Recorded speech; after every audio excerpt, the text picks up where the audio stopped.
آج ہم ایک ایسے موضوع پر بات کر رہے ہیں جو بہت حساس ہے، لیکن اس پر بات کرنا بے حد ضروری ہے۔ جی بالکل۔ خودکشی اور اس سے بچاؤ کے طریقے۔ عالمی ادارہ صحت یعنی WHO کہتا ہے کہ ہر سال تقریباً 10 لاکھ لوگ 10 لاکھ، یہ بہت بڑی تعداد ہے۔ جی اپنی جان گنوا بیٹھتے ہیں۔ یہ صرف نمبرز نہیں ہیں، یہ زندگیاں ہیں جو ختم ہو جاتی ہیں۔ بالکل۔ خاص طور پر نوجوانوں میں، مطلب 15 سے 44 سال کی عمر کے لوگوں میں یہ موت کی بڑی وجوہات میں سے ایک ہے۔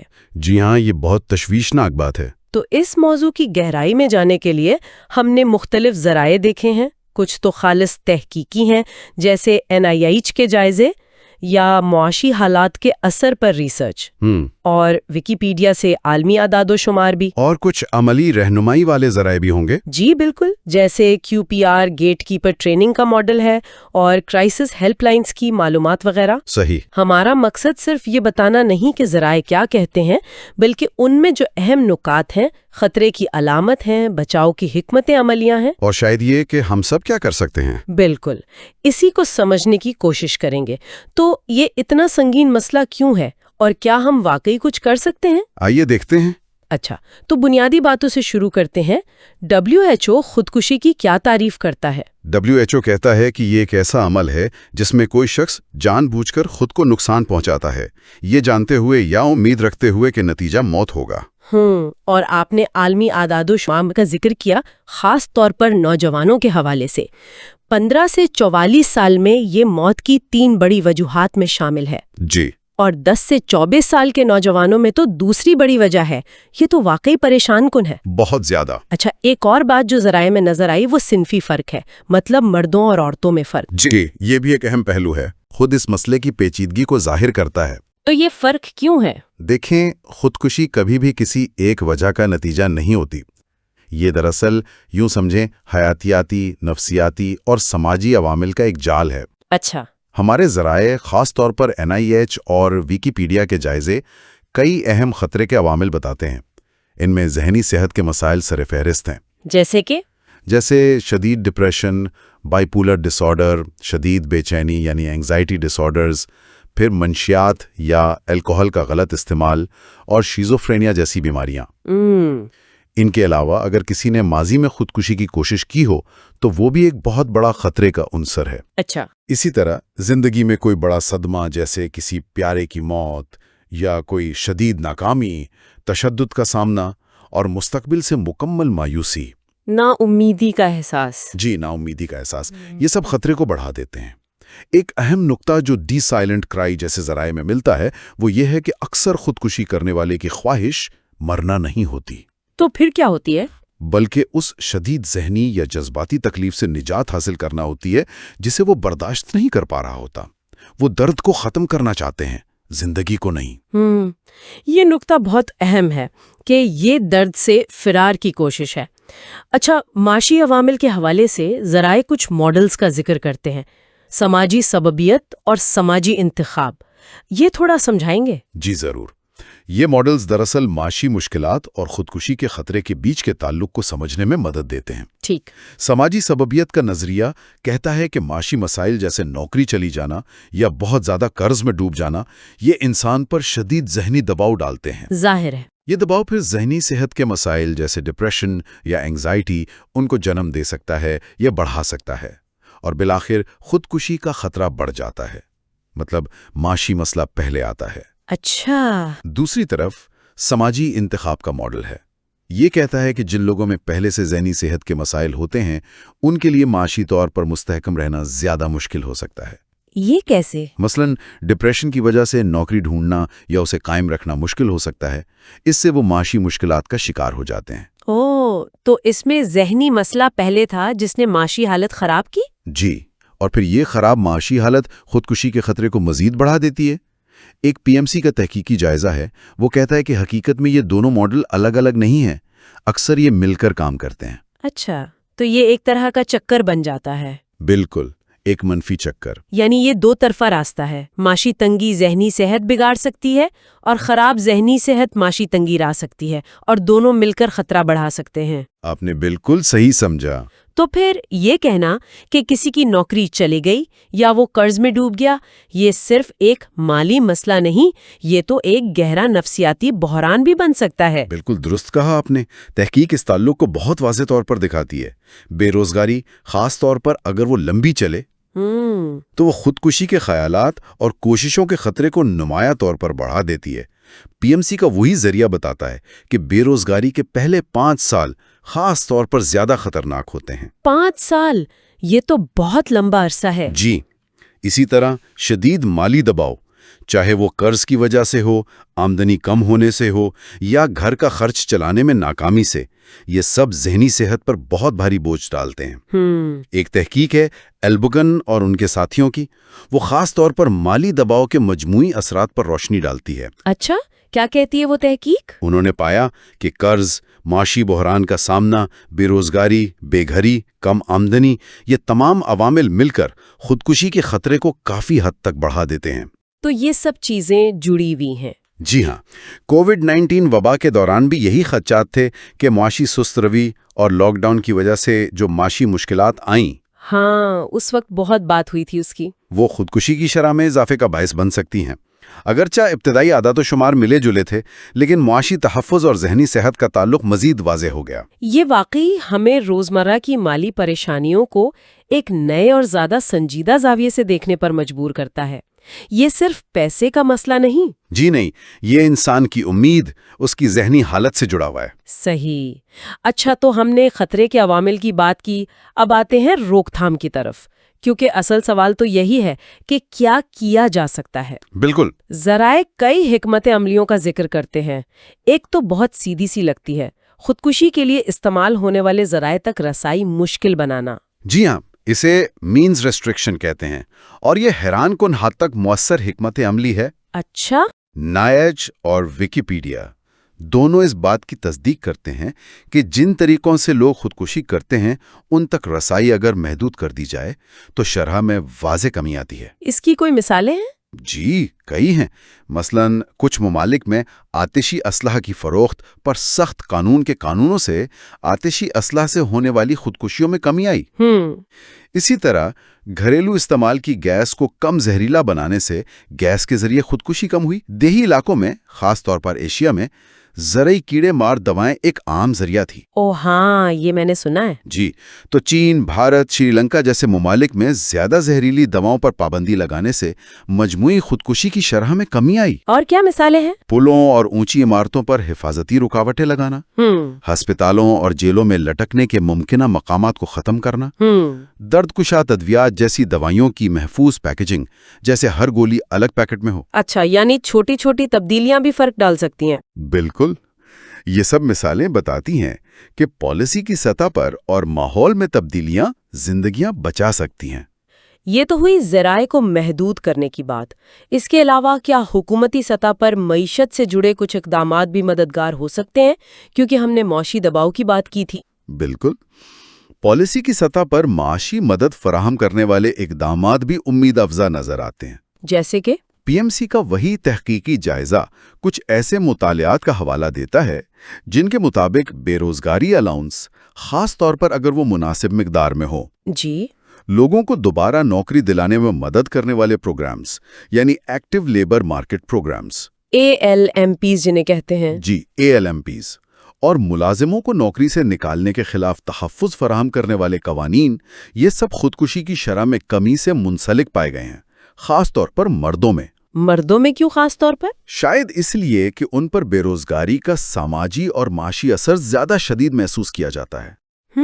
کچھ شواہد یہ بھی بتاتے ہیں کہ کم از کم اجرت یعنی منیمم ویج میں اضافہ بھی حفاظتی اثر رکھتا ہے۔ اچھا، شاید اس لیے کہ یہ کم آمدنی والے طبقے کا مالی دباؤ کم کرتا ہے۔ البتہ یہ یاد رکھنا ضروری ہے کہ زیادہ تر تحقیق آبادی کی مجموعی سطح پر ہے۔ مطلب انفرادی سطح پر اثر جاننے کے لیے مزید تحقیق چاہیے۔ جی بالکل، کہ انفرادی سطح پر یہ پالیسیاں کس طرح اور کس حد تک ہر شخص کو بچاتی ہیں، اس پر مزید کام کی ضرورت ہے۔ یہ پالیسی کی سطح کی باتیں تو اہم ہیں، لیکن ان میں وقت لگتا ہے۔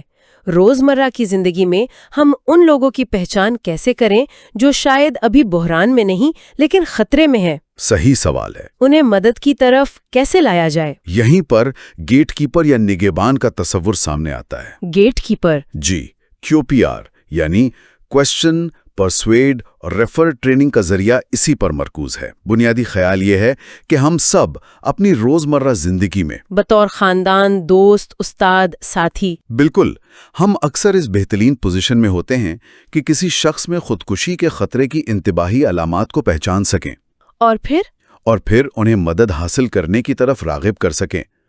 QPR کا فلسفہ یہ ہے کہ خودکشی کو روکنے والا سب سے ممکنہ شخص اکثر وہ ہوتا ہے جسے وہ فرد پہلے سے جانتا ہے اور جس پر بھروسہ کرتا ہے۔ یعنی یہ کوئی ماہر نفسیات نہیں بلکہ آپ یا میں ہو سکتے ہیں؟ جی بالکل۔ تو یہ انتباہی علامات کس قسم کی ہوتی ہیں؟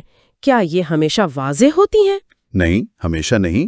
یہ دونوں طرح کی ہو سکتی ہیں۔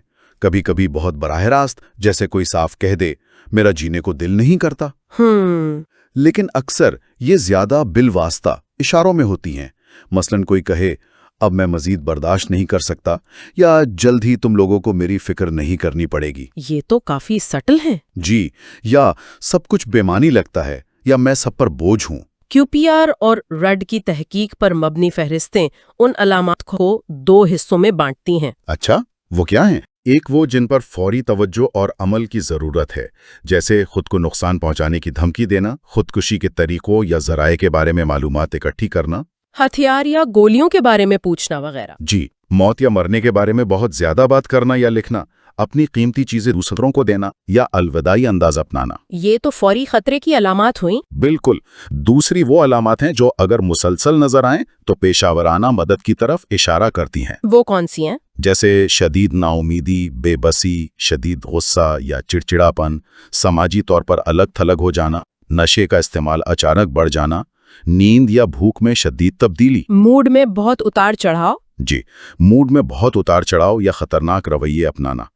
اہم بات یہ ہے کہ تحقیق بتاتی ہے کہ خودکشی سے مرنے والے بہت سے لوگ اپنی موت سے پہلے کسی نہ کسی طرح اپنی تکلیف کا اظہار کرتے ہیں، لیکن شاید ہم اسے پہچان نہیں پاتے۔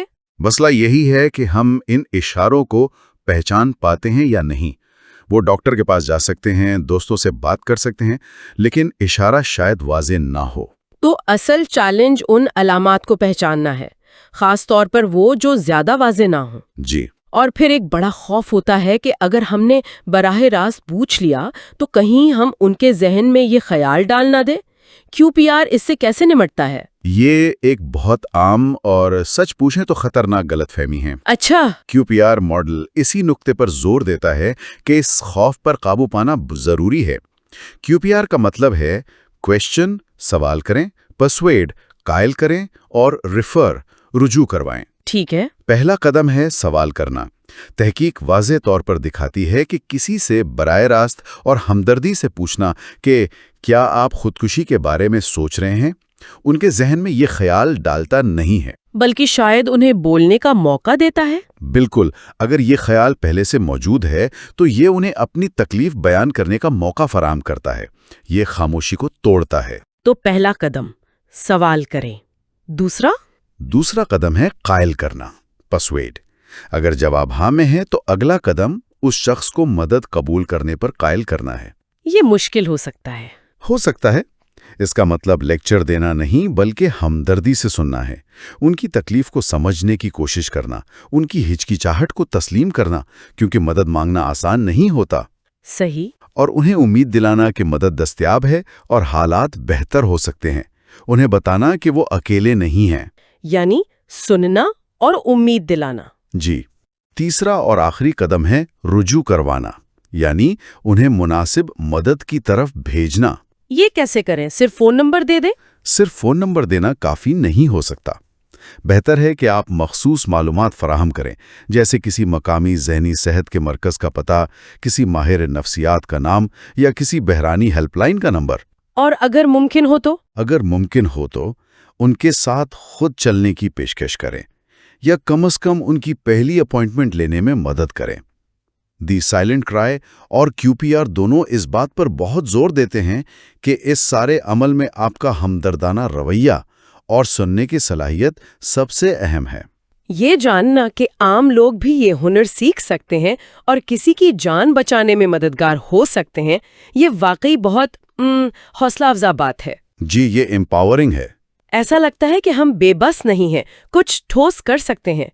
اچھا، آپ نے مدد کی طرف رجوع کروانے کی بات کی، ذرائع میں کون سے وسائل کا ذکر ہے؟ کہاں سے مدد مل سکتی ہے؟ مدد کے لیے بہت سے وسائل دستیاب ہیں، حالانکہ ان تک رسائی اور آگاہی ایک چیلنج ہو سکتی ہے۔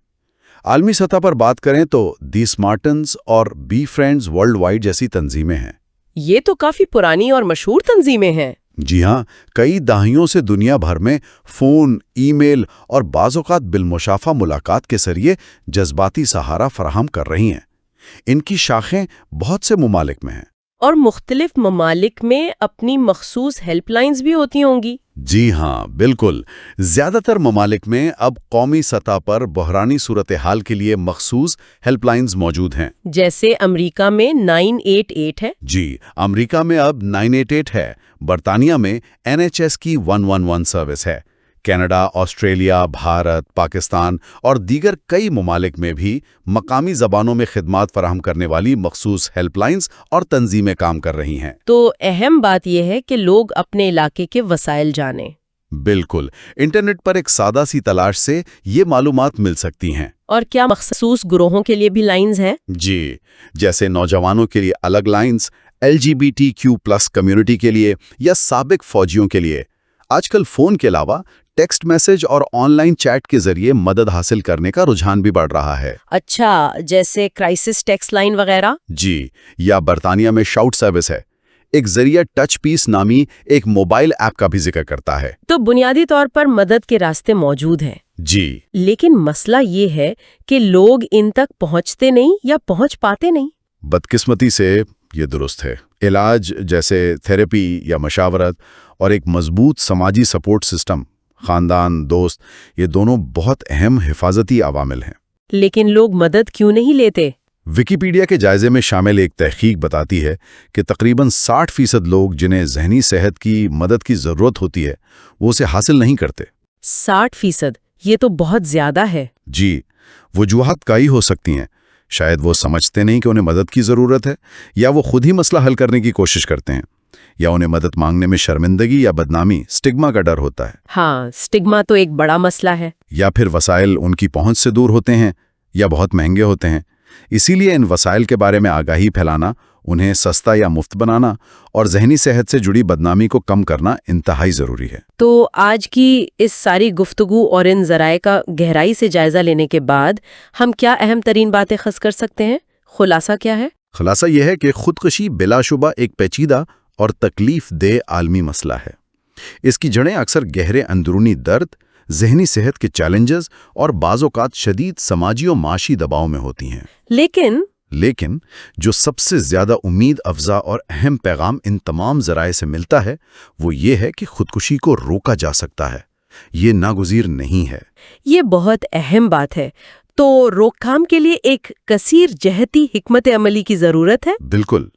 چند کلیدی نکات جو بار بار سامنے آئے: پہلا، انتباہی علامات کو پہچاننا سیکھنا، چاہے وہ کتنی ہی غیر واضح کیوں نہ ہوں۔ دوسرا، کسی سے براہ راست اس کی تکلیف کے بارے میں پوچھنے کے خوف پر قابو پانا۔ جی۔ تیسرا، خودکشی کے لیے استعمال ہونے والے جان لیوا ذرائع تک رسائی کو پالیسی اور عملی اقدامات کے ذریعے محدود کرنا۔ ٹھیک۔ چوتھا، معاشی مشکلات کا شکار افراد کے لیے ٹھوس سماجی اور معاشی تحفظ کے نظام فراہم کرنا۔ اور پانچواں، ذہنی صحت کی معیاری دیکھ بھال اور بحرانی صورتحال میں مدد فراہم کرنے والے وسائل کو سب کے لیے قابل رسائی اور قابل قبول بنانا۔ یہ سب مل کر زندگیاں بچانے میں مدد دے سکتے ہیں۔ اور گیٹ کیپر ماڈل ہمیں یاد دلاتا ہے کہ اس کوشش میں صرف ماہرین یا حکومت کا ہی کردار نہیں، بالکل نہیں، بلکہ ہم میں سے ہر ایک فرد اپنی برادری میں، اپنے حلقہ احباب میں ایک اہم کردار ادا کر سکتا ہے۔ بالکل۔ تو آخر میں ایک سوچنے کی بات چھوڑ جاتے ہیں۔ جی؟ اگر جیسا کہ QPR کا فلسفہ کہتا ہے خودکشی کو روکنے والا سب سے ممکنہ شخص وہ ہوتا ہے جسے فرد پہلے سے جانتا ہے، تو سننے والا آج ایسا کون سا ایک چھوٹا معمولی سا قدم اٹھا سکتا ہے؟ شاید کسی سے صرف خیریت پوچھ لینا، کسی کی بات غور سے سن لینا، یا خود کو ان علامات اور وسائل کے بارے میں مزید باخبر کرنا، تاکہ وہ تیار ہو؟ جی، تاکہ وہ مستقبل میں اپنی زندگی میں موجود کسی شخص کے لیے وہ مددگار ہاتھ بننے کے لیے آج سے بہتر طور پر تیار ہو۔ یہ واقعی ایک اہم سوال ہے جس پر ہم سب کو غور کرنا چاہیے۔ اسی سوچ کے ساتھ ہم آج کی یہ گفتگو ختم کرتے ہیں۔